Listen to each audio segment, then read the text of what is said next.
कर दे सब। क्या बनाओगे?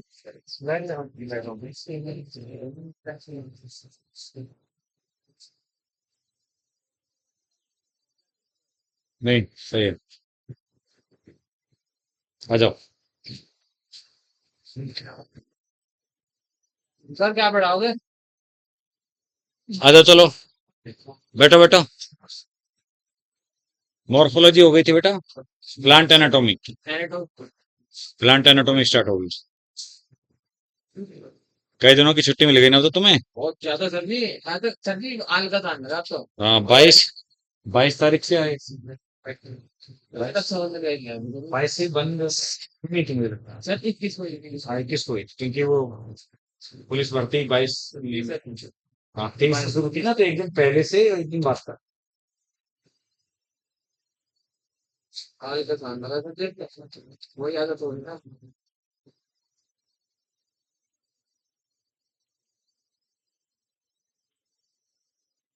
Plant anatomy.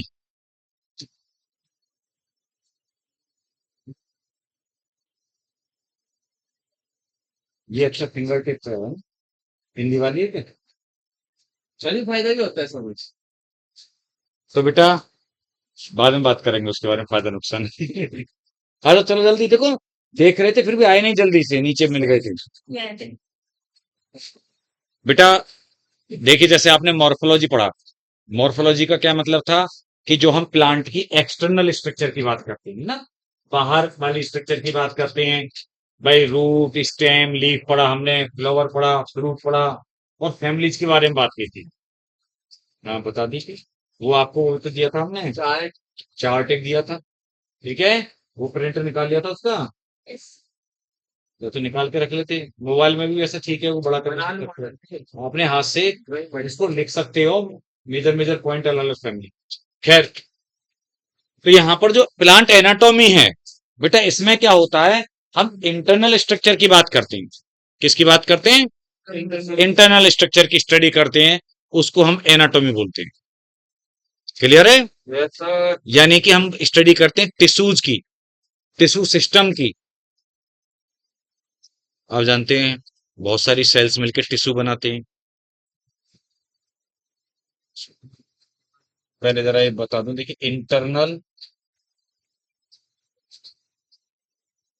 Structure of plants,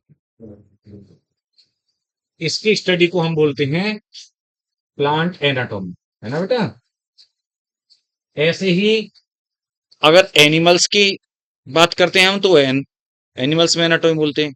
जब आप एमबीबीएस में एडमिशन होता है, और जब आप उसमें पेपर पढ़ते हैं, तो एक पेपर होता है एनाटॉमी। फर्स्ट ईयर में ही एक पेपर बायोकेमिस्ट्री होता है, एक एनाटॉमी होता है, और एक आई थिंक माइक्रोबायोलॉजी होता है।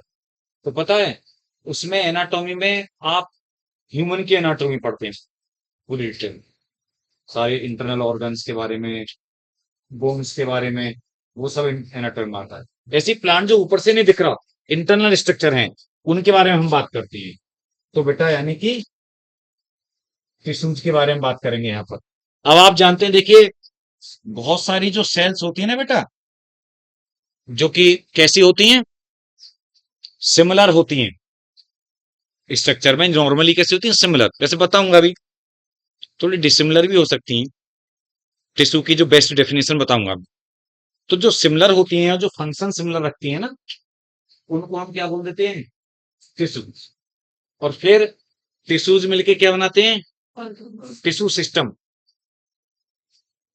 और फिर टिश्यू सिस्टम मिलके ऑर्गन, ऑर्गन से फिर ऑर्गन सिस्टम। और ये बात अलग है कि प्लांट में हमारी तरह इतनी कॉम्प्लेक्सिटी नहीं। जल्दी चलो, आप देखेंगे कि आपके पास डाइजेस्टिव सिस्टम है, एक्सक्रीटरी सिस्टम है, नर्वस सिस्टम है। आप तो सबसे सुपीरियर है एकदम। प्लांट के पास बस 3 टाइप के टिश्यू सिस्टम होते हैं, है ना? और ऑर्गन में क्या आते हैं, यही रूट, स्टेम, लीव्स। तो इनकी एनाटॉमी पढ़ेंगे हम लोग। तो इतना ज्यादा डाइवर्सिफिकेशन नहीं है ना उनके पास।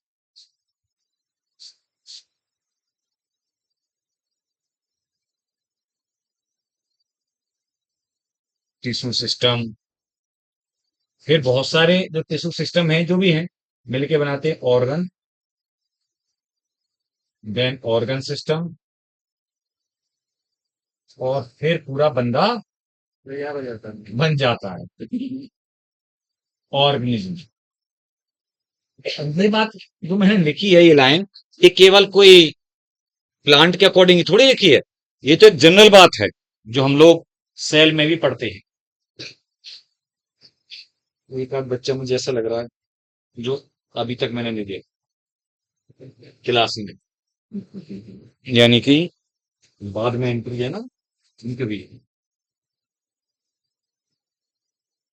सुबह एकदम से बारिश आ गई थी काफी तेज, और किसी किसी रीजन में नहीं आई हो बात अलग है। जाने के टाइम हाँ हाँ बच्चों के खुश हो गए थे तेज बारिश, और अब देखो कितनी तेज धूप है। तो बेटा देखिए, अब हम बात जो करने जा रहे हैं किसके बारे में, टिश्यू के बारे में।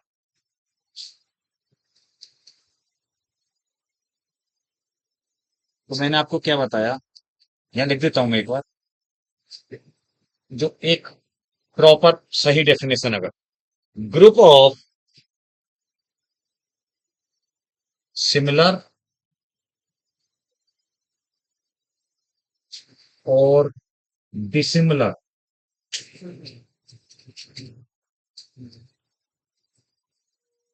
ग्रुप ऑफ सिमिलर और डिसिमिलर सेल्स, एक्चुअली में ये कोई जरूरी नहीं है कि सिमिलर ही हो सेल, जो सेम टाइप की है। बताऊंगा मैं आपके आगे आपको, टिश्यू जवाब पढ़ेंगे।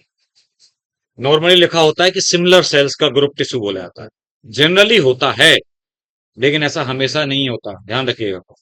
तो ग्रुप ऑफ सिमिलर, क्योंकि अगर ये भी सेंटेंस आ गया तो गलत नहीं होगा, ध्यान रखिए। ग्रुप ऑफ सिमिलर और dissimilar cells which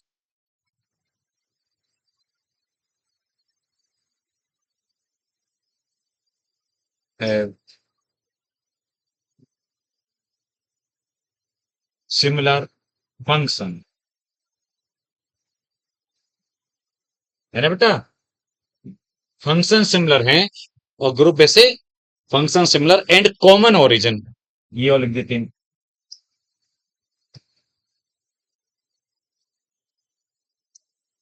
origin common है, यानी जो ओरिजिनेट हुए हैं, बने हैं, वो एक ही टाइप के उससे बने हुए हैं, पेरेंट से।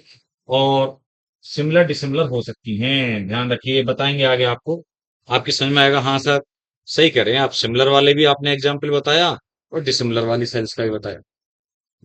अब जैसा कि मैंने आपको बताया कि एनिमल सेल्स में टिश्यू काफी ज्यादा है ना, डाइवर्सिफाइड है, बहुत सारे अलग अलग हो सकते हैं।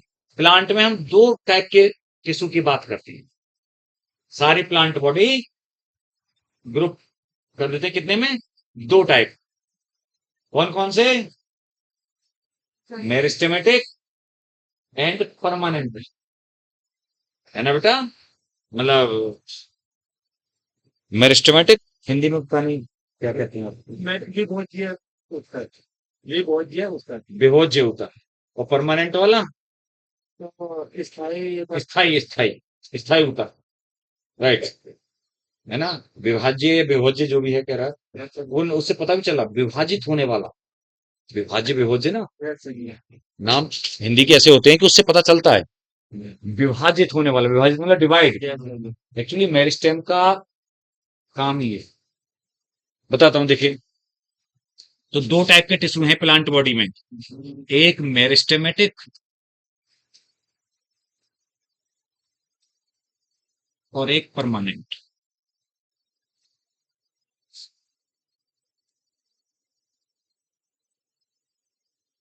अब देखिए, बात करते हैं हम मेरिस्टेमेटिक टिश्यू के बारे में।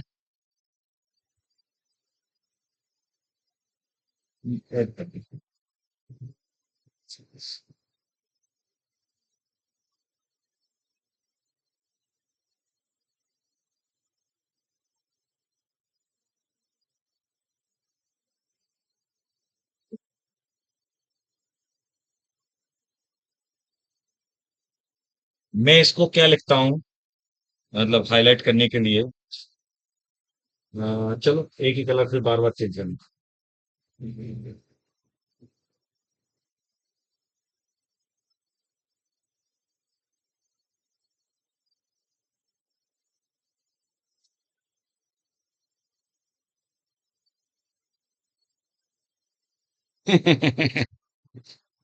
तुम कहोगे ये क्या लिख दिया सर आपने,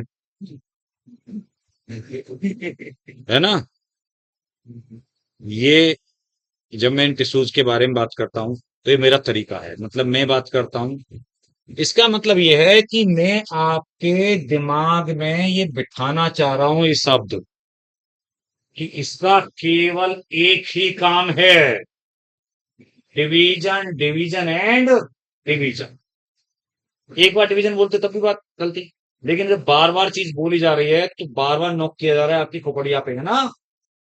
क्योंकि समझ रहे हो ना, बात को वजन पड़ गया, है ना, बात में वजन पड़ गया। तो ये इसीलिए, जैसे कि आपके दिमाग में कुछ और ना आए, ध्यान से सुनिएगा।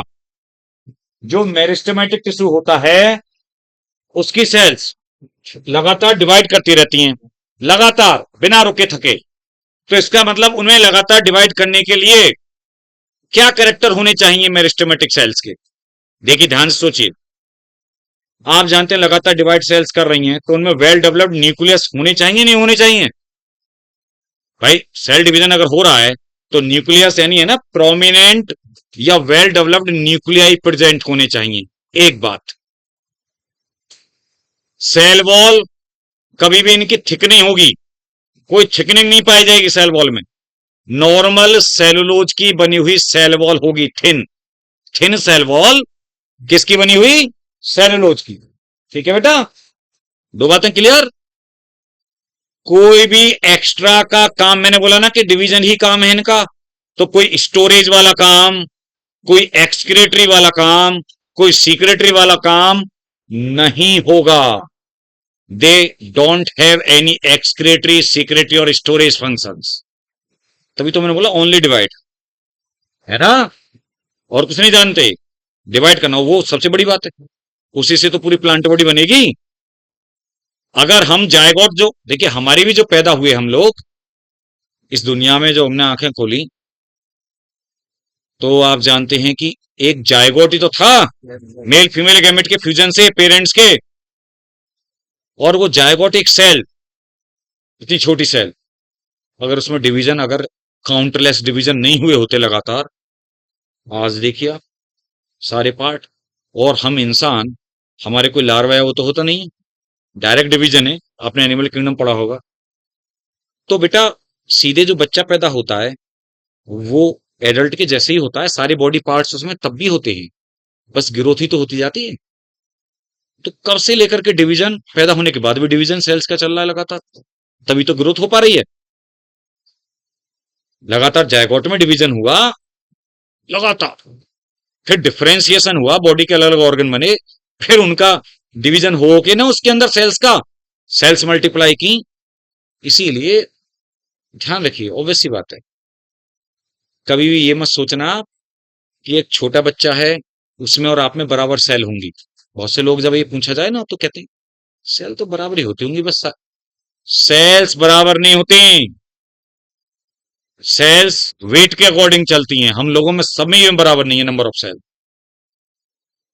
जिसके पास में बायोमास ज्यादा है उसके अंदर नंबर ऑफ सेल्स, और किससे बनी हुई बॉडी, जो फ्लैश है या जो मास क्या है, सब सेल्स ही तो हैं। फैट है किसी के पास ज्यादा तो एडिपोज है, एडिपोज सेल्स है। मेरी बात समझ रहे हैं ना आप, मैं क्या बोलना चाह रहा हूं। तो उसको इतनी आसान, मतलब वो डिवीजन की कितनी बड़ी मैं बात बोलना चाह रहा हूं कि अगर आप फोकस करें तो हर एक शब्द इतना बड़ा है। खैर, चौथी बात बताता हूँ, तीन बातें मैंने बोली थी ना कि क्या कैरेक्टर हो सकते हैं। देखिए जो प्लास्टिड होते हैं, प्लांट सेल्स में प्लास्टिड पाए जाते हैं, आप जानते हैं प्लांट का कैरेक्टर है।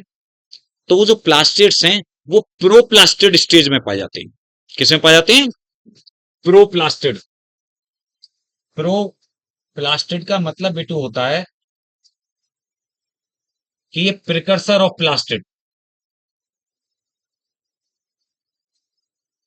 अभी काम के नहीं है ये, जब ये प्रॉपर मेच्योर हो जाएंगे तब काम के होंगे। इसीलिए तो मैंने बोला कि सेल्स में प्लास्टिड जरूर है लेकिन उनका कोई काम नहीं है। ठीक है, तो ये मेरिस्टेमेटिक टिश्यू होता है। अच्छा, जनरली प्रेजेंट कहाँ होता है मेरिस्टेमेटिक, हाँ। हाँ बोलो बोलो बच्चों, हाँ, सूट में रूट में, हाँ। और शाबाश। जहां तक किस पार्ट पे बेटा? टिप पे। हाँ, ज्यादातर टिप्स पे होता है। टिप्स ग्रो करती है ना बेटा, जो अपेक्स है ना, वो ग्रो करते जाते हैं, सूट अपेक्स रूट अपेक्स, वहां पर पाया जाता है। बात करूंगा अभी उसके टाइप लोकेशन वाले बताऊंगा। ज्यादातर होता है, ऐसा नहीं है कि केवल वहीं होता है, क्योंकि मेरिस्टेम के टाइप होते हैं। खैर, अभी मैं दूसरे वाले की बात कर रहा था, ये तो मेरिस्टेम में आगे पढ़ाएंगे, अभी हम मेरिस्टेम की बात करेंगे कि परमानेंट टिश्यू फिर क्या है, दूसरा वाला जो हम बात करेंगे आगे। परमानेंट क्या है कि ये जो फंक्शन है डिवीजन वाला, जब ये डिवीजन वाला फंक्शन खत्म हो जाए सेल्स का, जब मेरिस्टेमेटिक सेल्स की डिवीजन की एबिलिटी वो लूज करें, है ना, तो वो किस में कन्वर्ट हो जाते हैं? परमानेंट टिश्यू में। यानी परमानेंट टिश्यू का मतलब होता है परमानेंट या कोई स्पेसिफिक काम, है ना, एक्वायर कर लेना, कोई स्पेसिफिक फंक्शन एक्वायर कर लेना। अब वो डिवाइड नहीं कर रहे, अब तो उन्होंने कोई, जैसे रूट है वो रूट का काम कर रही है, वो स्टेम का तो नहीं कर रही, स्टेम स्टेम का काम कर रहे हैं, लीव्स लीव्स का काम कर रही है, जो कि शुरू में तो एक ही टाइप के मेरिस्टेम से बने हैं सारे के सारे, है ना। ये जैसे हम लोग अपनी बात कर रहे थे, बने एक जायगोट से हैं। क्या आप आंखों का काम कानों से ले सकते हैं क्या? बताओ मुझे, आंख बंद करके। हाँ, अच्छा दिखाई दे रहा। ये तो ऐसी बात अलग है, बेवकूफ बना किसी को आदमी। आजकल दुनिया में बेवकूफ बनाने वाले लोगों की कमी नहीं है ना। कमेंट नहीं करना चाहिए, बट आप जानते हैं कि हमारे देश में बहुत ज्यादा लोग समझदार चालाक बनते हैं, अपने घर में ही, इधर उधर अड़ोस में पड़ोस में घर में इतने चालाक बनेंगे। और ऐसे ऐसे लोगों के उसमें आ जाएंगे, नीम हकीम, मतलब जो होते हैं ना, जो वैसे वाले फुर्ती वाले टीवी पे दिखाते रहते हैं, हाँ, कि कोई बोतल वाला बाबा, है ना, कोई किसी टाइप का फूं फूं करके मौलाना, मतलब कमाल है यार। जो चीज इतने लेवल पे है, देखिए आस्था एक अलग जगह है, वो अलग चीज है। आप अपने भगवान को, अल्लाह को, गॉड को, जिसको भी मान रहे हैं आप, वो एक अलग चीज है, लेकिन वो आपकी एक आस्था है। लेकिन इसका मतलब ये तो नहीं है ना, आप ये तो नहीं बैठ जाते आप कि नहीं घर में बैठ जाएंगे, अगर, है ना, हमारा तो अल्लाह या हमारा भगवान हमें घर से ही ले जाके कॉलेज में डाल देगा। करते हैं ना अपना काम हम, बोतल में फूंक फूंक करके कर रहा है, इससे बीमारी दूर हो जाएंगी। बोतल वाला बाबा, बताओ यार, ये गवर्नमेंट के पास में कुछ ऐसे वो होने चाहिए यार, कानून या वो। इससे पता कितना बड़ा वो है कि एक मरीज, मतलब जो बिल्कुल और तुम्हारे ऊपर विश्वास करके वो तो जाएगा नहीं डॉक्टर के पास, मर जाएगा। देखिए आयुर्वेदिक, यूनानी, एलो, मतलब ये सब चीजें, होम्योपैथी, ये एक अलग चीज है। डॉक्टरी तो है, वो सब कोई ना कोई जड़ी बूटी से कर रहा है, कोई कहीं से कर रहा है, कोई किसी से कर रहा है। कोई इलाज के ही तरीके हैं बेटा, ये नहीं है कि केवल एलोपैथी डॉक्टर होते हैं आप, ये एमबीबीएस वाले। बीयूएमएस होता है एक यूनानी, बीएमएस आयुर्वेदिक, बीएचएमएस, लेकिन ये तो कुछ भी नहीं है ना। और तो और ऑनलाइन, चलो हमारी क्लास तो समझ मारी कि ऑनलाइन चली जाएगी, आप पढ़ लोगे, है ना। वो कह रहा है बोतल खोलो, मोबाइल के पास में लाओ, मैं यहां से फूंक मार रहा हूं उसमें, ऑनलाइन वो दे भेज रहा हूँ। हाँ हाँ, कान पे लगा लो। इतनी गुस्सा आती है, मतलब। और पब्लिक, एक तो पुलिस वाले को ठग लिया उसने, उससे पैसे, मतलब दरो पता नहीं किससे, मतलब पब्लिक, वैसे इतना दिमाग है यार तुम में, और तुम जा रहे हो, उससे अच्छा तो प्रार्थना नहीं कर लो, वो ज्यादा बेटर है। खैर, टॉपिक से हम डाइवर्ट नहीं हो रहे, बिकॉज है ना, ये हमारा वो नहीं है ना, हम किसी उस पद पे हैं, ना है ना हम नेता हैं या कुछ, ना हमें बनना है भाई, हमारा काम है ये। तो लेकिन शिक्षा देना, सही शिक्षा देना, हमारा यही उद्देश्य है कि आप लोग भी अपने आसपास कुछ देखिए, कुछ ऐसा देखें तो थोड़ा अवेयर करिए हमेशा। ये अंधविश्वास जो हैं, ये सबसे बड़ी प्रॉब्लम है हमारे समाज में, जो आगे बढ़ने से रोकते हैं। तो पता है, परमानेंट जो टिश्यू है वो डिवाइड नहीं करेगा, और अगर परमानेंट टिश्यू, लेकिन मैं ये नहीं बोला कि कभी डिवाइड नहीं कर सकता, जब जरूरत पड़ेगी बॉडी को, या जैसे चोट लग जाती है हील करने के लिए, तो कर सकता है डिवाइड। लेकिन अगर डिवाइड कर गया फिर वो परमानेंट नहीं रहेगा, फिर से उसको क्या बोल देंगे, मेरिस्टेम बताऊंगा, फिर उसका नाम सेकेंडरी मेरिस्टेम हो जाएगा। एक्चुअली में जब डिवीजन अगर स्टार्ट हो गया तो मेरिस्टेम में कन्वर्ट हो गया, और अगर मान लो वो नहीं डिवाइड कर रहा तो फिर ऊपर में। ठीक है, खैर। तो बेटा देखिए, हम बात करते हैं तीन टाइप के मेरिस्टेम ओरिजिन के बेस पर। ध्यान से सुनिएगा।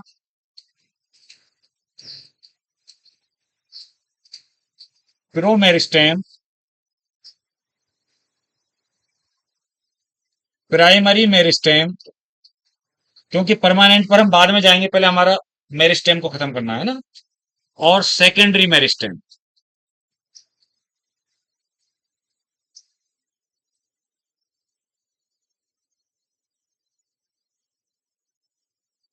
Based on origin, origin development कह सकते हो बेटा। तीन टाइप है। प्रो मेरिस्टेम, ध्यान से सुनिएगा बेटा, pro meristem is also called embryonic meristem और प्री मेरिस्टेम और अर्मेरिस्टेम। मैं नाम लिख देता हूं उसके कई सारे।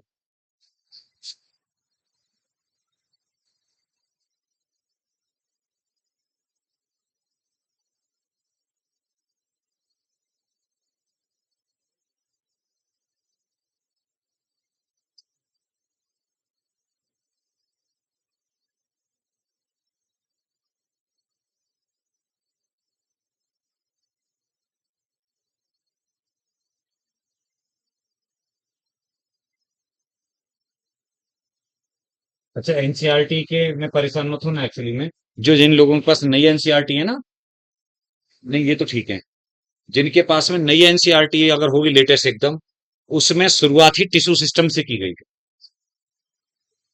मैं आपको बता दूं, मुझे पुरानी और नहीं, ये मतलब ये जो है ये सही है, बेहतरीन है, सबके बारे में पता है।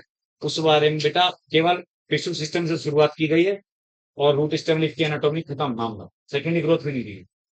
अब देखिए, सबसे बड़ी बात यह है, प्रॉब्लम वहीं आ जाती है, ये कोर्स बनाने वालों को या देखने वालों को डिसाइड करना। लाइक आपने चैप्टर हटा दिया, पूरा समझ में आता है, वो बढ़िया। चैप्टर अगर हटा दिया तो ठीक है, लेकिन आप किसी बच्चे को सीधे टिश्यू सिस्टम पढ़ा रहे हैं कि ये एपिडर्मल है, ये वास्कुलर टिश्यू सिस्टम है, और वो टिश्यू जानता नहीं है, वो टिश्यू जानता नहीं है, सीधे टिश्यू सिस्टम पढ़ा डाला। ये कौन सी बात होती है भाई? मतलब आप केवल उसे रटन तू बना रहे हो कि रट ले, तू दिमाग का यूज मत कर। तो इसीलिए आपको ध्यान रखिएगा, वहां पे भी नाम आएंगे सारे टिश्यू के, तो ये टिश्यू पढ़ने जरूरी है, बेशक आपकी नई एनसीईआरटी में ना हो। हाँ, जो चैप्टर पूरे हट गए हैं उन्हें पढ़ने की जरूरत नहीं, आपके यहाँ पे भी शेड्यूल में वो हैं, लेकिन मैं उन्हें हटवा दूंगा। ठीक है, क्योंकि जो मुझे दिया था उसमें वो हैं, plant transport of mineral nutrition.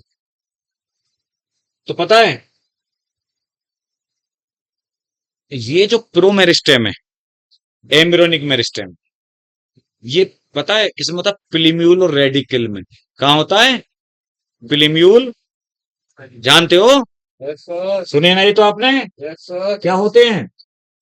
जिससे बोलने को नहीं आता। हाँ, हमने बात की भी थी इसकी पहले भी, है ना? हिंदी में लिख के देखता हूँ। हाँ।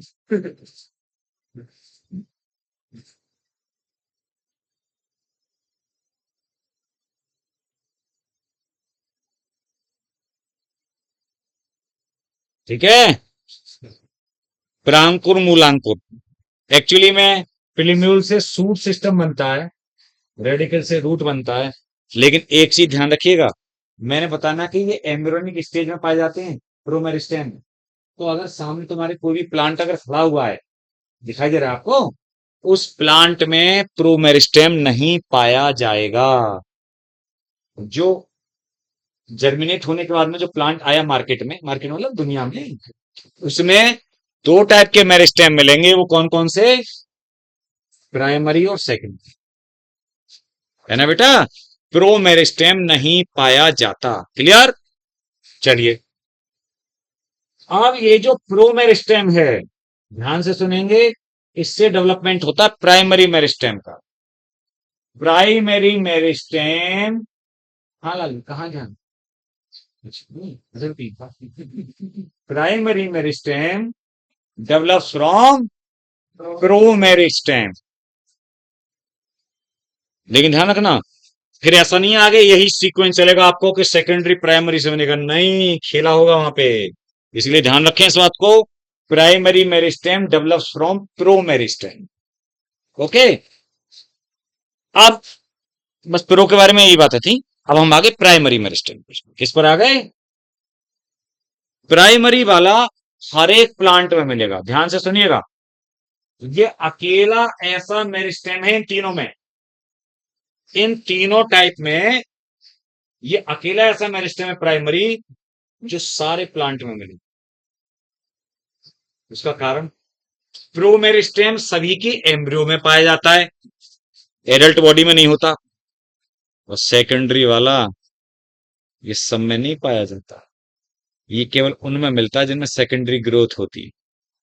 बताएंगे आगे, है ना? इसीलिए प्लांट में, सभी प्लांट में जो मिलेगा वो कौन सा होगा? Primary meristem only. खैर, तो ये जो प्राइमरी मेरिस्टेम है, आगे बढ़ा दूं मैं? Yes,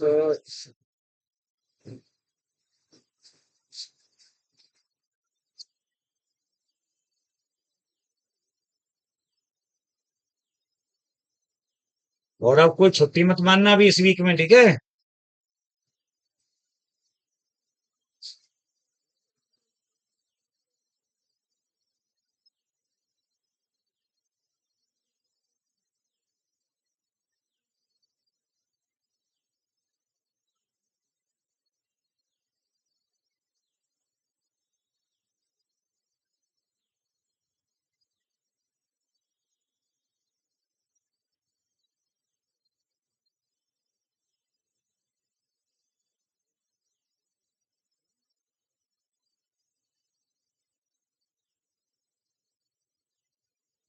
प्राइमरी मेरिस्टेम तीन तरीके के हो सकते हैं, एक एपिकल मेरिस्टेम, एक इंटरकैलरी मेरिस्टेम और एक इंट्राफेसिकुलर कैम्बियम।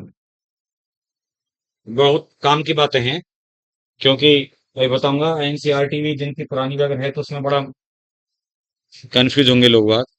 उन्होंने थोड़ा प्राइमरी सेकेंडरी में एक घालमेल कर दिया है, बताऊंगा। तो बेटा, एपिकल मेरिस्टेम ये पोजीशन के बेसिस पे है, ये खास तौर से, है ना? प्राइमरी मेरिस्टेम के जो तीन टाइप हैं किस बेसिस पर है? पोजीशन की वजह से। तो बेटा, एपिकल मेरिस्टेम जैसा कि नाम आपने अभी बताया था कि अपेक्स पे प्रेजेंट होता है। कहां पर होता है?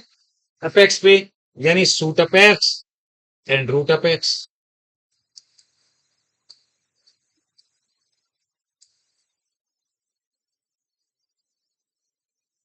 सूट अपेक्स पर होता है, रूट अपेक्स पर होता है बेटा। सूट की ग्रोथ कराता है लगातार, कैसे? Length wise. कैसे ग्रोथ कराता है? Length wise increment. और ऐसे रूट की नीचे को, है ना, वो भी लेंथ वाइज ग्रोथ कराता है बेटा। ठीक है, ये होते हैं apical meristem.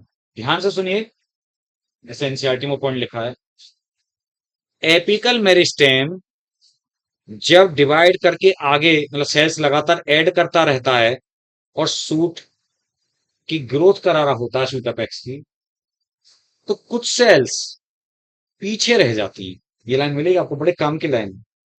Some cells left behind in the axil of leaves and they form axillary bud. क्या बनाते हैं वो? Axillary bud. तो जो एक्सिलरी बड लीफ की एक्सिस में,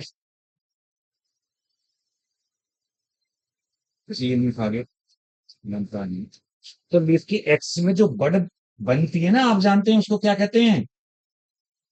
मैंने वैसे ये बात तब भी बताई थी मॉर्फोलॉजी में, मैंने बेटा, तो कि लीफ की एक्सिस में बड होती है तो वो एक्सिलरी बड होती है। तो ग्रो करता हुआ, जो आपको ये शुरू में बता भी रखा है, एक डायग्राम सा राइट हैंड पर देखेंगे कि वो एक्सिस में बड सी बनी हुई है, छोटी सी, है ना, सूट अपेक्स बनते हुए एक वो रिप्रेजेंटेशन सा बनाया है।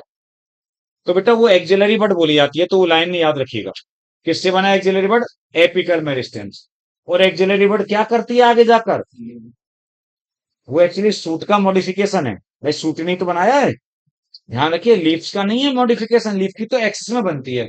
वो आगे जाकर ब्रांच बना सकती है, कोई साइड की ब्रांच, फ्रूट बना सकती है, मतलब फ्रूट क्या, सॉरी, फ्लावर बना सकती है, इनफ्लोरेसेंस बना सकती है। तो फ्लावर से ही तो आगे जाकर फ्रूट बनेगा, ठीक है, या ब्रांच बना सकती है, तो ये होती है।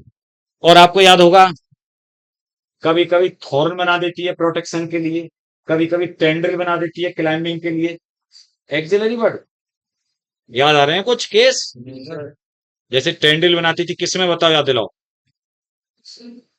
हाँ शाबाश, गॉड, गॉड्स जो थे, कुकुरबिटेसी, कुकुरबेस, है ना, कुकुरबेस, जो हमारा कुकुम्बर है, मस्क मेलन, वाटरमेलन, तमाम, बिटर गार्ड, करेला, ये सब उसी में आते हैं। और इसके अलावा ग्रेप वाइन और पढ़ा था हमने, है ना, कुकुम्बर, वाटरमेलन करके थे, बिटर गार्ड था, और एक ग्रेप वाइन अलग से था। ये एनसीईआरटी के एग्जाम्पल थे।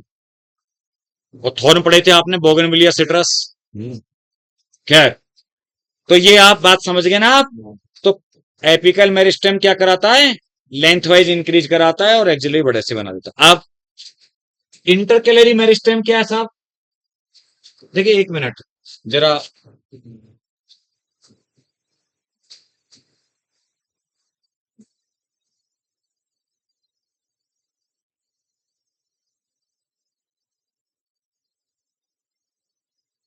लो, रिप्रेजेंटेशन से दे दिया मैंने सूट का, अपेक्स का, जब दिखाते हैं हम लोग एनाटॉमिकल टिश्यू।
ये आप पोजीशन वाइज, ठीक है, देख रहे हैं रिप्रेजेंटेशन।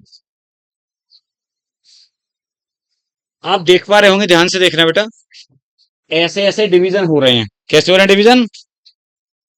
हॉरिजॉन्टली, ऐसे लेटरल। तो ग्रोथ कैसे होगी? वर्टिकल।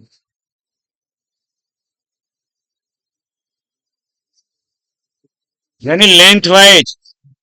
अगर कोई डिवीजन ऐसे होगा तो लेंथ तो ऐसे बढ़ेगी ना यार, लंबाई में, क्योंकि सेल ऐसे बढ़ती जा रही हैं।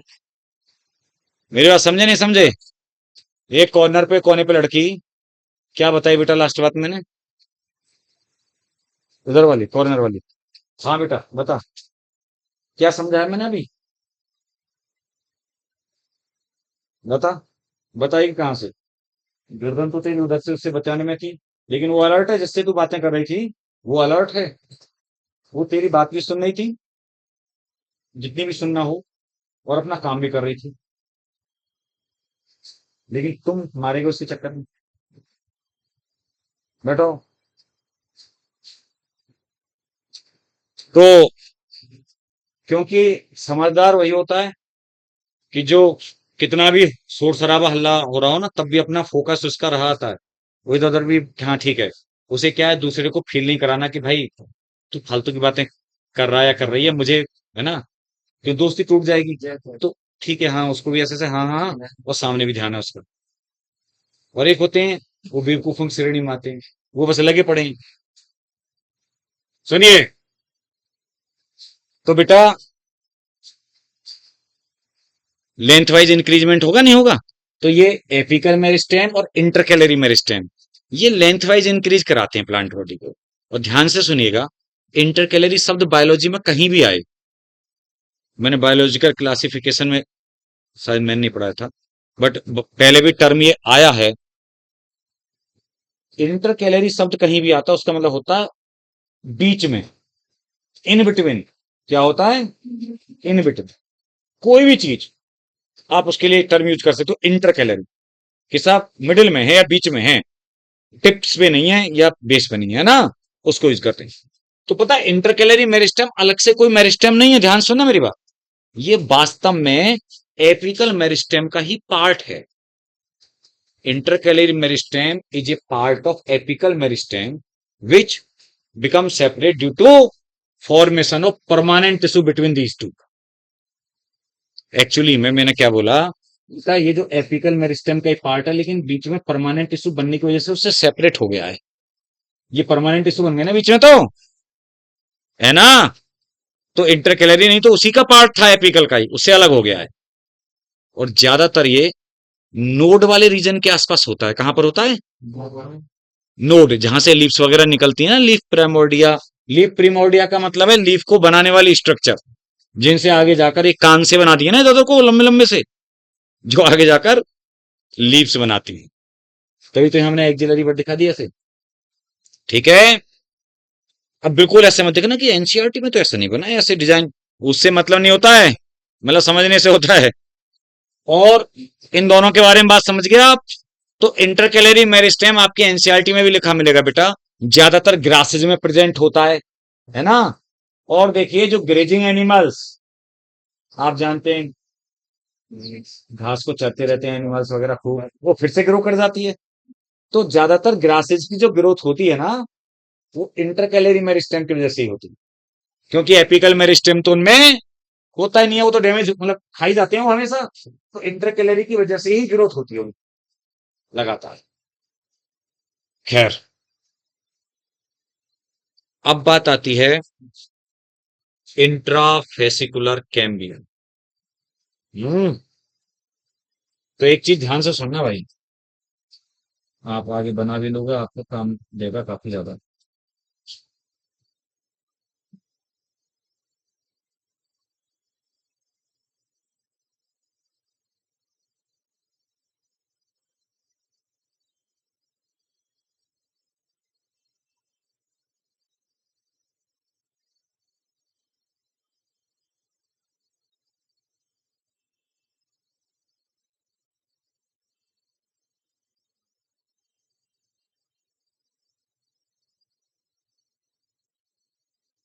पूरे में नहीं दिखा रहे, दो चार भी दिखा दें, ठीक है। देखिए,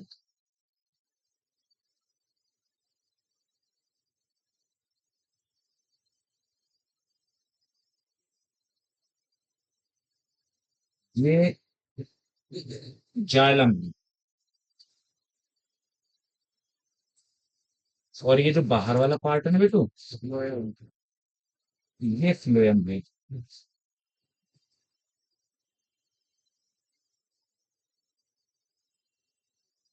हर एक बंडल में, ये मैंने स्टेम का वो दिखाया है, आगे पढ़ाऊंगा आगे मैं आपको। एक्चुअली में कंजॉइंट बंडल होता है, कंजॉइंट का मतलब होता है जब जाइलम और फ्लोएम हर एक बंडल में साथ में होता है, जब पढ़ेंगे आप आगे।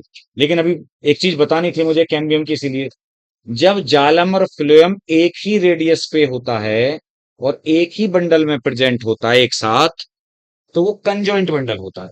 अब आप देखेंगे इस एक बंडल के अंदर ही जाइलम भी और फ्लोएम भी है कि नहीं, है ना बेटा, ये बंडल्स हैं, वास्कुलर बंडल्स। अब जाइलम और फ्लोएम के बीच में आपको कोई पार्टीशन दिख रहा है? नहीं, एक पट्टी सी दिख रही है ऐसे, ये है ना। तो वो जो पार्टीशन सा है ना बेटा जाइलम फ्लोएम के अंदर, पहली बात तो बंडल का एक नाम और सुनिए, हर एक बंडल को क्या कहते हैं, देखो यहां लिख देता हूं मैं, फेसिकुलम। क्या कह देते हैं? फेसिकुलम। चाहे आप नर्वस सिस्टम पढ़ें जूलॉजी में, चाहे आप मूवमेंट लोकोमोशन वाला चैप्टर पढ़ें, मस्कुलर टिश्यू का बंडल, मसल्स का, या फिर न्यूरॉन्स का, सबके लिए फेसिकुलम वर्ड यूज होता है। क्या यूज होता है? फेसिकुलाई मतलब बंडल्स। फेसिकुलम मतलब एक बंडल, और फेसिकुलाई का मतलब बहुत सारे बंडल। खैर सुनिए, तो यहां पर ये एक फेसिकुलम है, एक एक बंडल है। तो हर एक बंडल के अंदर जाइलम फिल्म के बीच में जो पट्टी दिख रही है आपको, ये इंट्राफेसिकुलर कैम्बियम। क्या है ये?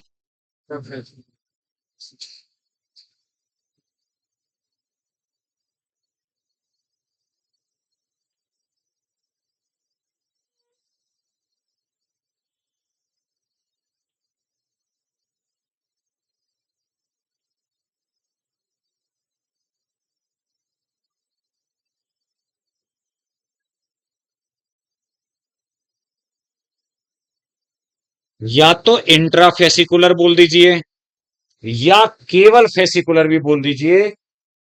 एनसीईआरटी ने आगे एक जगह फेसिकुलर वर्ड भी यूज किया है ना, यहां भी किया हो शायद। तो ये एक ही बात होती है, ठीक है। केवल ये नहीं कि बिना समझे रटते जाओ। इंट्रा फेसिकुलर या फेसिकुलर एक ही बात है, यानी एक ही बंडल के अंदर की कैम्बियम। नीचे वाले में देखो, एक ही बंडल के अंदर। नहीं समझे? एक और चीज देखो, ध्यान से सुनना मेरी बात, पूरी बायोलॉजी में आगे काम आएगी। जब कभी इंट्रा शब्द मिले, इंट्रा, इंट्रा का मतलब होता है एक के अंदर, विद इन वन। जब कभी इंटर शब्द है, इंटर, बिटवीन टू। देखो ध्यान सुनना, आगे बहुत काम आएगा ये तुम्हें हमेशा। ये है इंट्रा, आई है ये शुरू में। इंट्रा का मतलब with in one. Inter between two, कोई भी चीज। जैसे मैं बोल रहा हूं इंटर स्पेसिफिक कंपटीशन, आएगा इकोलॉजी। जब कोई दो स्पीसीज के बीच में कंपटीशन होता है, इंटर स्पेसिफिक। और ये जो कंपटीशन हो रहा है ना तुम लोगों का सीट के लिए एमबीबीएस की, इंट्रा स्पेसिफिक, एक ही स्पीसीज के अंदर जब होता है, इंट्रा बोलते हैं। नई बात खोपड़िया में आई। चलिए इसके अंदर भी cambium, intra specific, with in one, और इंटर बिटवीन टू। अब ऐसे ही ध्यान सुनो, यहां पे हर एक बंडल के अंदर जो कैम्बियम थी वो क्या थी? इंट्रा। क्या थी वो? अब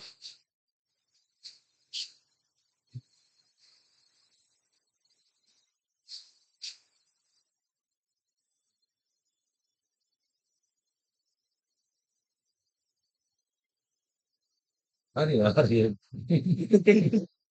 जब मन करता है तो चलने लगता है यार भाई। तो अब आपको ये रेड रेड दिख रही है ना बेटा? दूसरी साइड पे आ रहा है। जैसे इधर से भी चला लो यार। सर एक बार चला के देखो, यहाँ से कुछ ले चला लिया।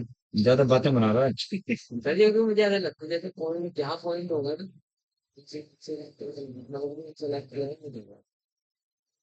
तो बजा। तो बेटा आप देख रहे हैं यहां पर, देखिए इंटर, मैंने ये रेड वाली है ना, रेड रेड वाली, इसको इंटर बोला है, जिसकी वजह से पूरी कैम्बियम की रिंग बन जाती है एक, वास्कुलर कैम्बियम की। बताएंगे आगे पढ़ाएंगे, पूरी रिंग बन जाएगी। तो इंटर होता है बिटवीन द टू, और इंट्रा होता है विद इन वन। ये काम आएगा क्योंकि अभी इंट्रा है, अभी मैं लेटर मेरिस्टेम पढ़ाऊंगा तो इंटर भी नाम आएगा। तो बच्चे को स्टार्टिंग में देखिए प्लांट एनाटॉमी, अगर पहले दिन जिस बच्चे ने ध्यान से समझ ली क्लास में, उसे दिक्कत कुछ नहीं आनी, बहुत ही आसान टॉपिक।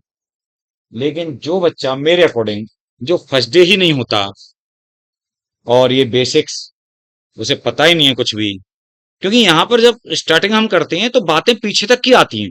इंटर इंटर ऐसे कैम्बियम तो बाद में आएगा सेकेंडरी ग्रोथ में, लेकिन बताना पड़ता है पहले, नहीं बताओगे तो बच्चे को फिर आप केवल रटवा रहे हो। ठीक है, तो समझ में आई बात कैम्बियम के बारे में बात। तो बेटा ये जो इंट्राफेसिकुलर कैम्बियम है, ध्यान से सुनना मेरी बात, ये बंडल में पहले से ही प्रेजेंट थी या बाद में बनी है? पहले से ही प्रेजेंट थी, है ना? वो बाद में तो मैंने इंटर बनाई है। पहले से ही प्रेजेंट कौन सी थी? हर एक बंडल में इंट्रा। या तो होगी नहीं, होगी तो पहले से ही होगी। उसके बेसिस पे बंडल के टाइप होते हैं, पढ़ाऊंगा मैं आगे। तो बेटा, ये जो इंट्राफेसिकुलर कैम्बियम है, ध्यान से सुनिए। इंट्राफेसिकुलर कैम्बियम और fascicular cambium is primary meristem. क्या है? Is primary meristem, but it involves in secondary growth.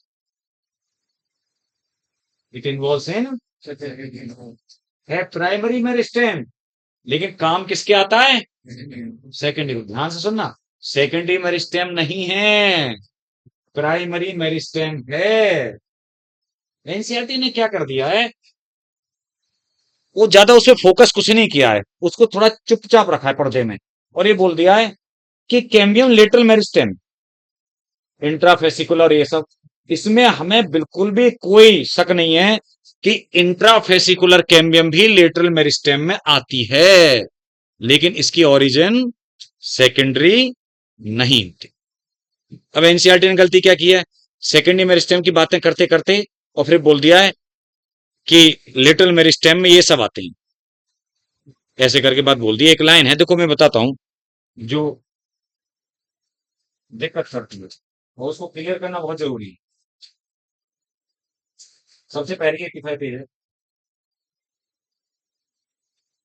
The meristem get occur in the mature region of root and shoot of many plants, particularly those that produce woody axis and appear later than primary meristem, is called the secondary or lateral meristem.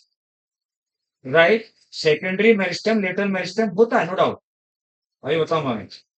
इसने ये नहीं बोला है कि only secondary meristem is lateral meristem, नहीं। इसने बोला secondary lateral meristem, बिल्कुल सही है, लेकिन एक प्राइमरी मेरिस्टेम भी लेटरल होता है, इंट्रा वाला, ये उसने बोला नहीं। खैर, आगे बोला है, they are cylindrical meristem, fascicular vascular cambium, वही इंट्रा वाली, interfascicular cambium and cork cambium are example of lateral meristem.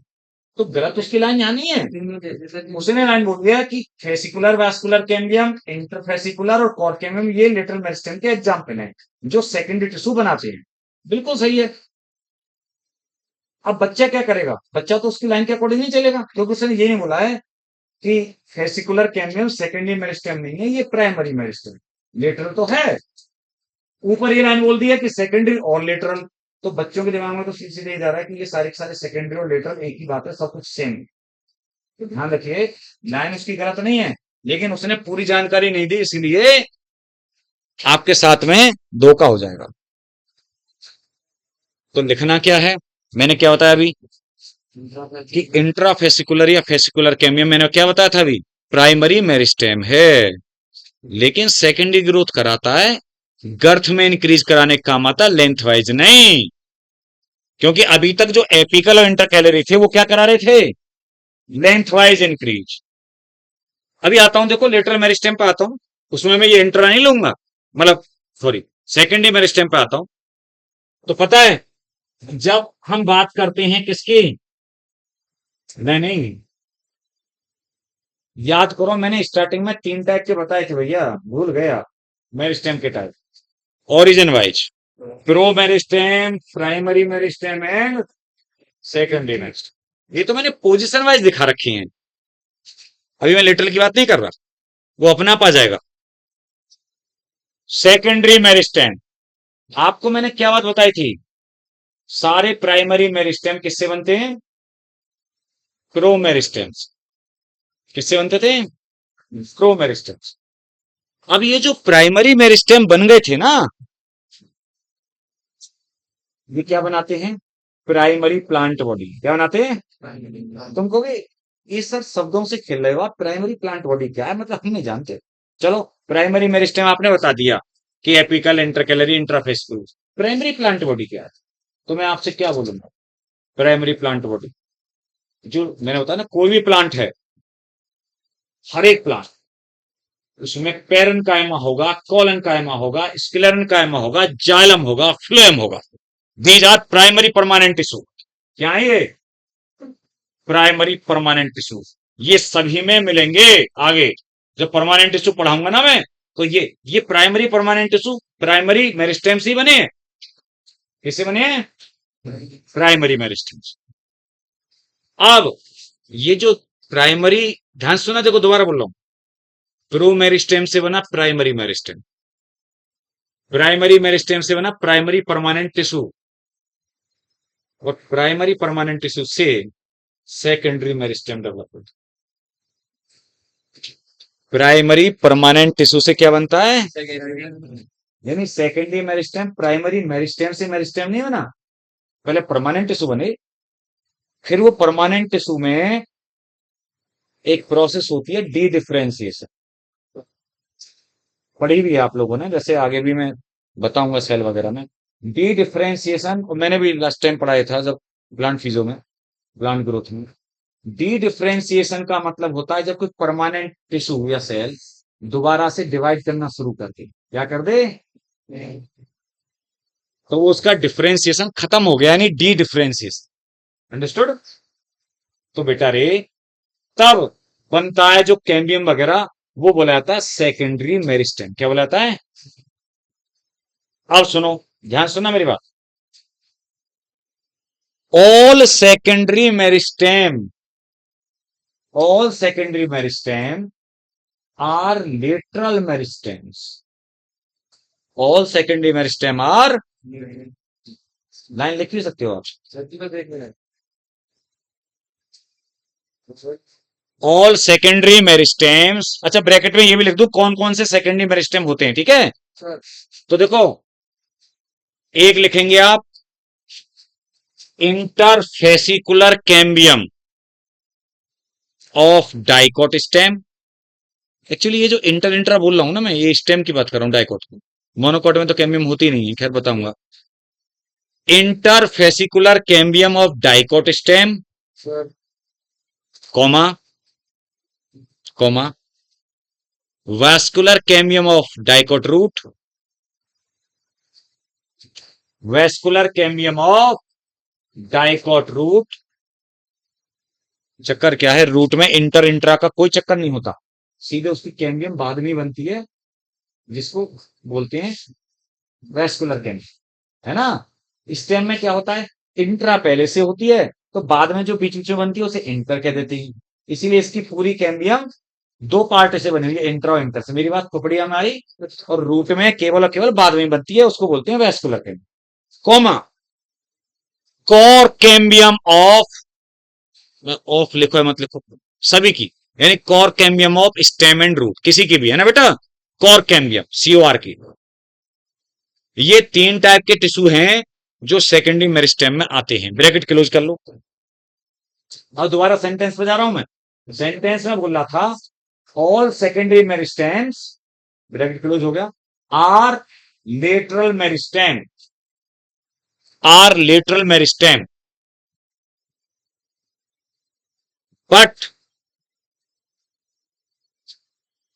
but all lateral meristem, but all lateral meristem are not secondary meristem, but all lateral meristem are not, because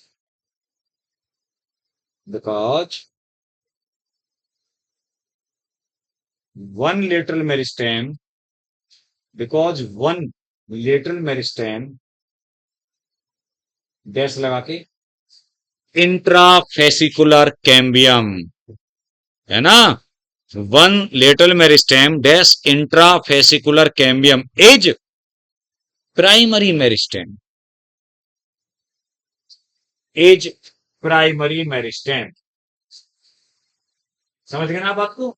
अब देखो sentence को है ना आराम से, कि भाई मेरे सारे सेकेंडरी मेरिस्टेम तो लेटरल ही हैं, लेकिन एक लेटरल मेरिस्टेम ऐसा है जो सेकेंडरी ना होके प्राइमरी है, डेट इज इंट्राफेसिकुलर कैम्बियम।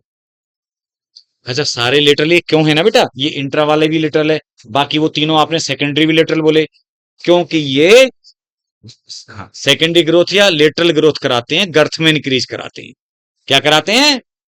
सारे के सारे लेटरल मेरिस्टेम गर्थ में इंक्रीज कराते हैं प्लांट बॉडी की मोटाई। सुनो, ये देखना, ये लेटरल मेरिस्टेम है, तो इसमें डिवीजन ऐसे ऐसे हो रहे हैं। कैसे हो रहे हैं डिवीजन? तो भाया रे, गर्थ मतलब ग्रोथ तो ऐसे होगी ना, नहीं समझे?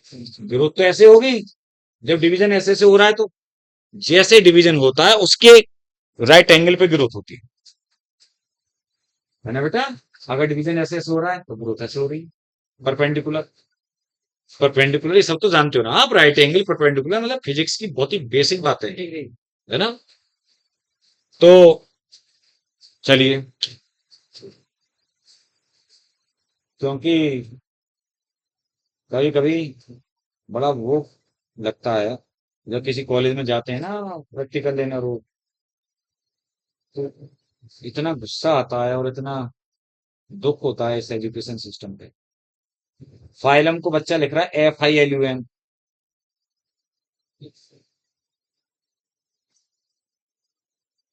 और हनी भी, बात हनी भी की हो रही, उसने कॉकरोच का क्लासिफिकेशन देख के कॉकरोच छाप रखा है।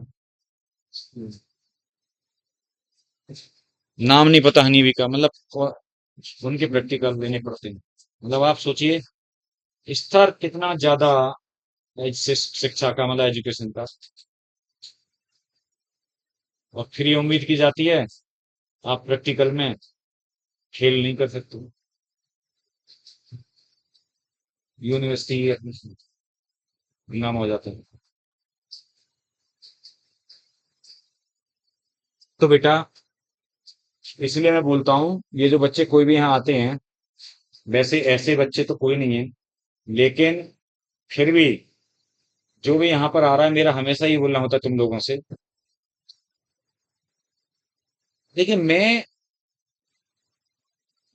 यहाँ पर आ रहा हूँ, पसीने बहा रहा हूँ अपने, है ना, गर्मी उमस हो रही है। उसका क्या कारण है? उसके दो कारण है। उसके दो कारण ये हैं। सबसे पहली बात तो मैं बोलूं क्लियर कट, बिना किसी लाग लपेट के क्लियर कट में बात बोलूं, कि जो भी टीचर यहाँ पे आपको फैकल्टी पढ़ाने आ रही है, अपना टाइम, कीमती टाइम दे रहे हैं, या मैं दोबारा से घर से लौट के पहले कॉलेज से घर या फिर यहाँ पे आया, क्योंकि हमारी जो सरकार है वो इसका पेमेंट देती है, पीरियड का, क्लास का।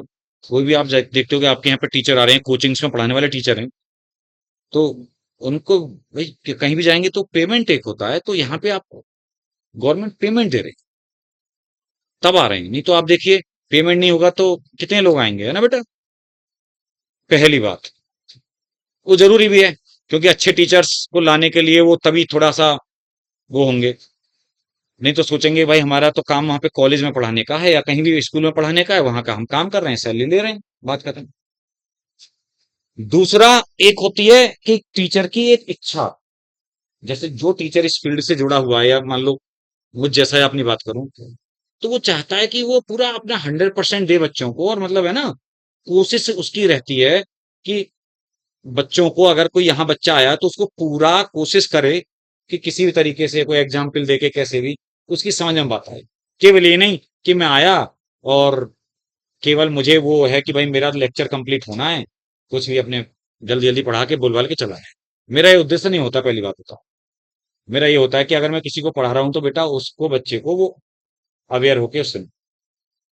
तो आपका, चलो टीचर का तो ये दो फायदे हो गए कि मेरे जैसे टीचर का एक सेटिस्फेक्शन कि मैं पढ़ा रहा हूं, उससे मुझे बड़ा सेटिस्फेक्शन मिलता है। जब मैं कंपटीशन की वाली बात पढ़ा रहा हूँ बच्चे को कि वो, है ना, नहीं तो आप जानते हैं कॉलेज में कितने सिंसियर बच्चे हैं, तो आप जानते ही।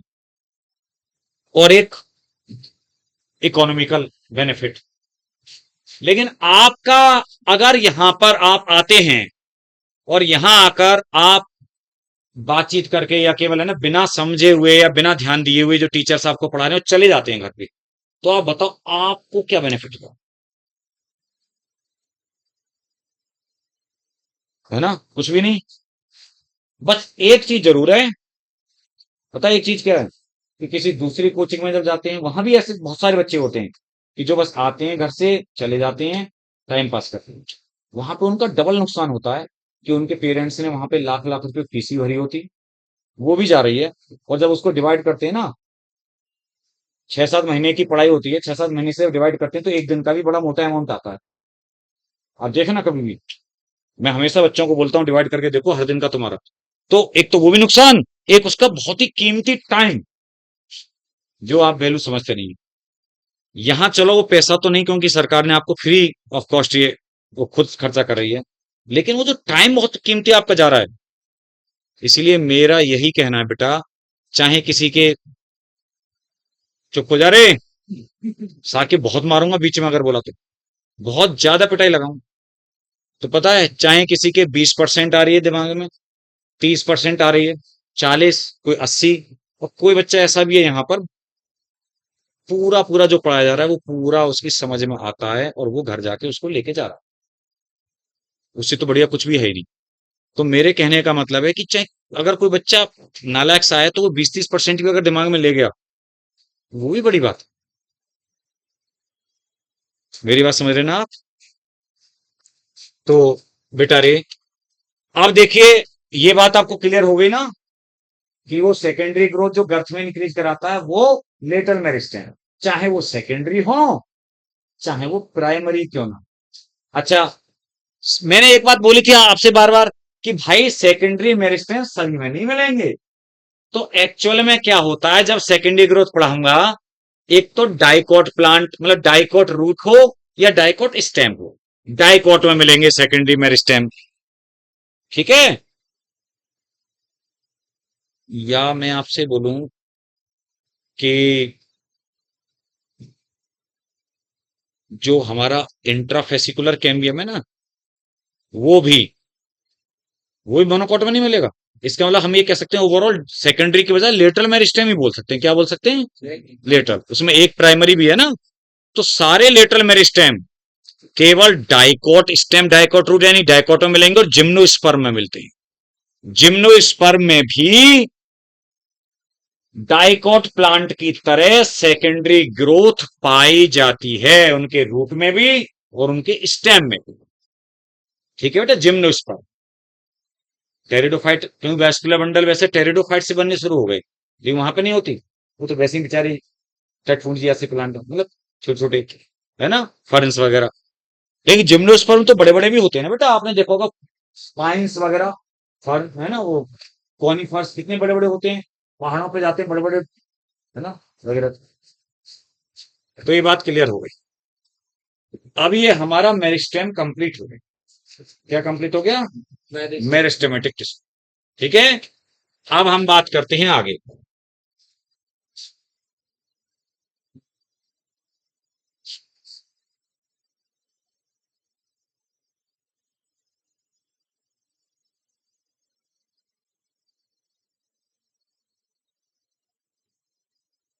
बेटा परमानेंट टिश्यू बोले तो आपको पता ही है कि जब मेरिस्टेम, मैं बार बार बोल रहा हूं, जब मेरिस्टेम डिवीजन की एबिलिटी उसकी खत्म हो जाती है तो वो कन्वर्ट हो जाता है या बोला जाता है परमानेंट, स्थायी ऊतक। हिंदी में लिखूंगा मैं यहाँ पे, स्थायी। वो ये वाला बनेगा ना भाई? सही है, सही है, सही है। तो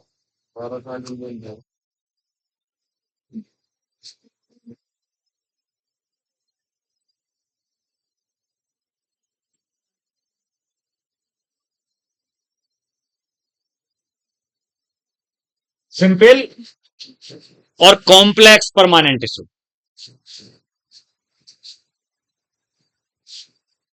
देखिए, मैंने टिश्यू की डेफिनेशन बोली थी, याद दिलाऊं जरा दोबारा से। मैंने बोला था ग्रुप ऑफ सिमिलर और डिसिमिलर सेल। सिंपल टिश्यू वो परमानेंट टिश्यू हैं जो सिमिलर सेल से बने होते हैं। किससे बने होते हैं? सिमिलर सेल से। ठीक है बेटा? और कॉम्प्लेक्स जो डिसिमिलर से बने होते हैं। कॉम्प्लेक्स परमानेंट टिश्यू में दो आते हैं बेटू, जाइलम एंड फ्लोएम। बताऊंगा आपको अभी मैं आगे जब और सिंपल में 3 टाइप आते हैं, पेरेन्काइमा,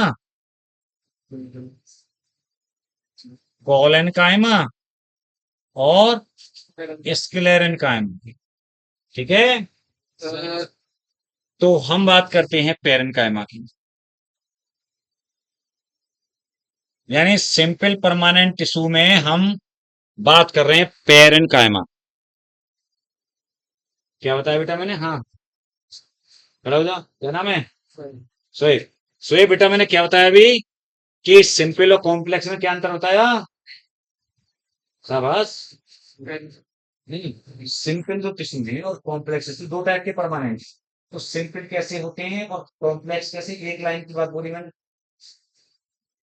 और कौन कौन बताओ, हाथ उठाओ, किसमें बताया है इधर देखो, लड़कों में देखो सारे, तो पीछे वाले कोई हाथ नहीं उठा रहा, ये बात अलग है, तो इसीलिए तो पीछे बैठ गए हैं जाके दोस्त।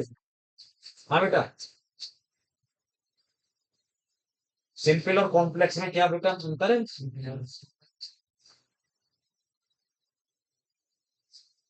हाँ सही बोल रहा है, थोड़ा तेज बोल है ना, कि सिंपल वाले कैसे होते हैं, जो सिमिलर या सेम टाइप के सेल से बने, सही बोल रहे हैं बेटा, और जो कॉम्प्लेक्स है वो डिसिमिलर। बैठ जाओ। पेरेन्काइमा,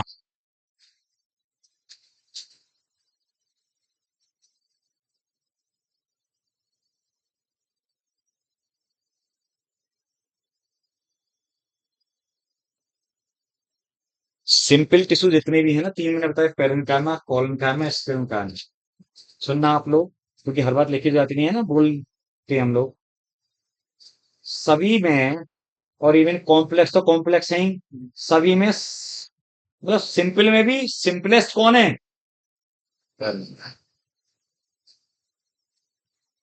प्लांट बॉडी में हर जगह, ध्यान सुनना मेरी बात, सभी टिश्यू के लिए थोड़ी बोलूंगा मैं ऐसा, ये थोड़ी कि सभी टिश्यू के लिए ये बातें बोल देंगे।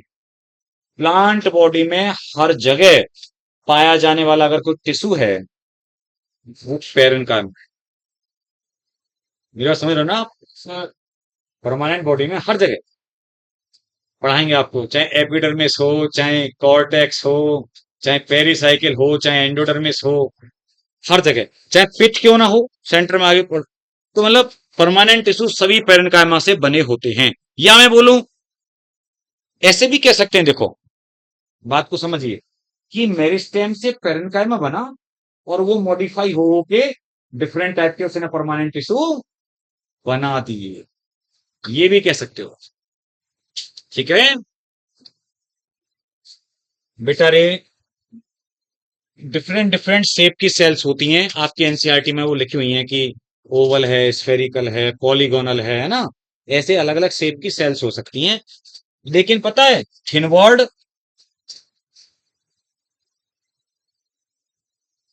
और सेलुलोजिक वॉल है, कैसी है?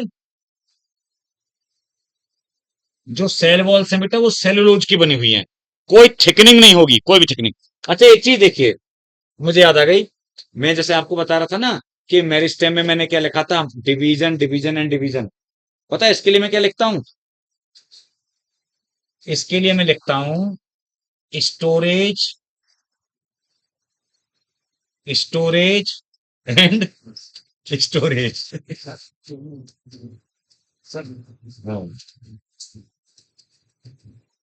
है ना बेटा? मतलब चक्कर क्या है बेटा, इसका ज्यादातर जो काम है ना पेरेन्काइमा का, स्टोरेज करने का, फूड को स्टोर करना, कोई सिक्रेटरी एक्सक्रीटरी सब्सटेंसेस है उनको स्टोर करना अलग अलग जगह पर। जालम में पाया जाएगा जालम पेरेन्काइमा, फ्लोएम में फ्लोएम पेरेन्काइमा के फॉर्म में, अलग अलग जगह पर अलग अलग तरीके के मटेरियल को स्टोर करने का मेजर काम होता है। तो बढ़िया में बात आ गई। देखिए इंटरसेलर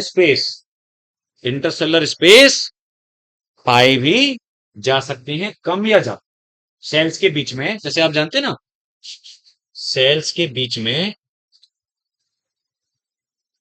क्या पाए जा सकते हैं, जैसे ये सेल्स हैं,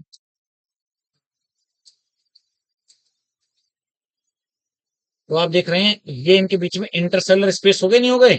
अच्छा, अच्छा देखो ना, यहां भी इंटर आ गया वर्ड। हाँ, यानी सेल्स के बीच का स्पेस, इंटरसेलर स्पेस। क्या नाम है लाली? क्या नाम क्या है? गरिमा। यूं ही अपना नाम ही बोलती था 10 5 बार अपने मन में। तबे तो ठीक है। उससे नींद सी नहीं आएगी, थोड़ी आलस नहीं आएगा। हाँ, एनर्जी लो लग रही है और थोड़ी आलस में थी। तो बेटा, बीच में इंटरसेलर स्पेस पाई भी जा सकती है। अच्छा, अब ध्यान सुनना मेरी बात। एनसीईआरटी में नहीं है, लेकिन एक बात बताता हूँ। एक तो मैंने बता दिया पेरेन्काइमा हर जगह होता है। जब पेरेन्काइमा के अंदर, पेरेन्काइमा सेल्स के अंदर क्लोरोप्लास्ट प्रेजेंट होते हैं, then it is called chlorenchyma. क्या बोल देते हैं? क्लोरेन्काइमा। और ये लीव्स में जो मीजोफिल होता है, वो क्लोरेन्काइमा ही होता है। मीजोफिल टिश्यू लीव्स का जो फोटोसिंथेसिस करता है, क्या करता है? फोटोसिंथेसिस। तो वो पेरेन्काइमा ही है बेटा, उसी का मॉडिफिकेशन है। जब एयर स्पेस बड़े बड़े पाए जाएं, जो एयर स्पेस है ना बेटा,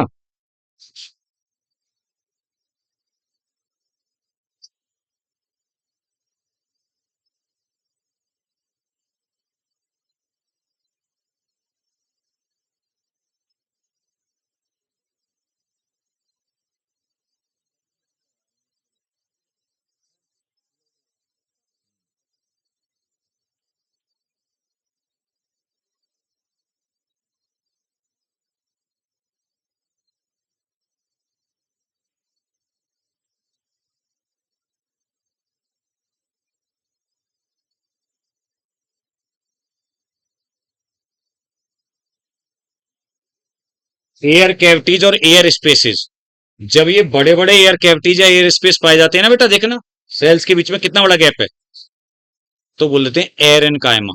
क्या बोल देते हैं?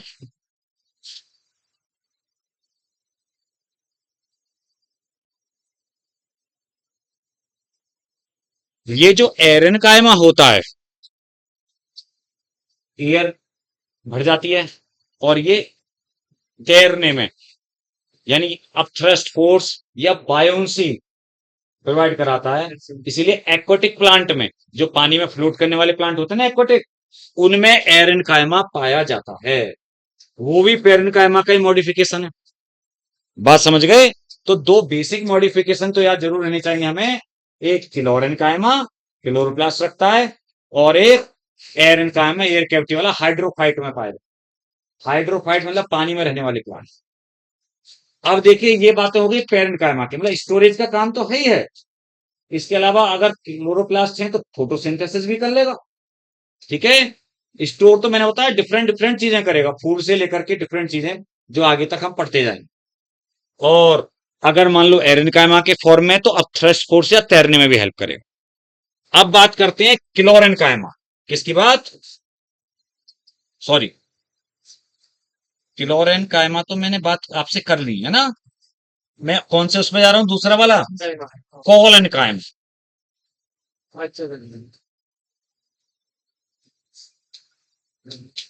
मैं बेटा बात कर रहा हूं जो सिंपल में parenchyma, collenchyma, sclerenchyma.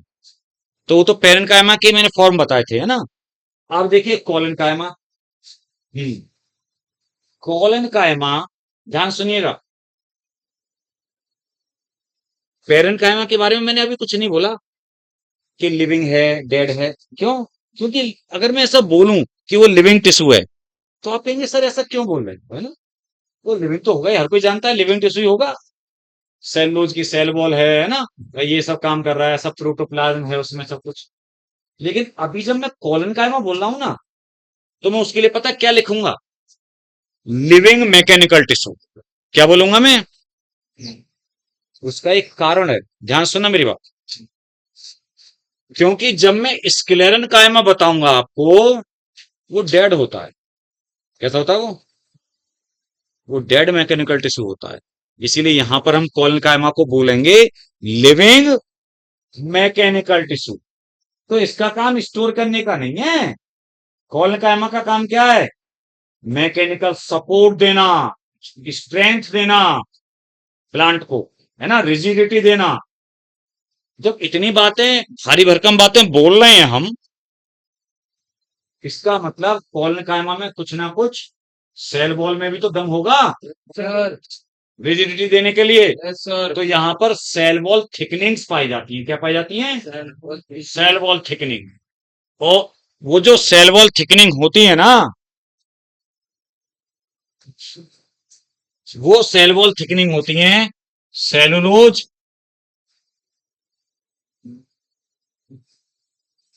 Hemy cellulose और पैक्टिन की। किसकी होती है बेटो? सेलुलोज, हेमी सेलुलोज और पैक्टिन, पैक्टिन PCTIN। और ज्यादातर जो सेल वॉल थिकनिंग है वो कॉर्नर्स पे पाई जाती है। कहां पाई जाती हैं? आप जिन लोगों के पास एनसीईआरटी है, गौर से इस बीच वाले डायग्राम को देखना भी, कहां पर पाई जाती है cell wall thickening? Mainly corners पे या एंगल्स पे, कोलेनकाइमा। ठीक है, लेकिन अभी भी लिविंग है ये। ठीक है, इतनी थिकनिंग भी नहीं हुई है कि डेड हो जाए। तो पता है, ये खास तौर से जो बेटा क्लाइंबर्स वगैरह होते हैं या यंग स्टेम से होते हैं ना, उनको सपोर्ट देता है। आपने देखा जो क्लाइंबर्स होते हैं, क्लाइंबर्स ऊपर चढ़ने वाले, वो किसी सपोर्ट के सहारे, हाँ, तो बेटा उनको स्ट्रेंथ प्रोवाइड कराता है। जैसे आपने देखा वो मोगली वोगली वाले, उसमें वो पकड़ पकड़ के इधर उधर झूलता रहता था, है ना, पिक्चर में, जंगल बुक में।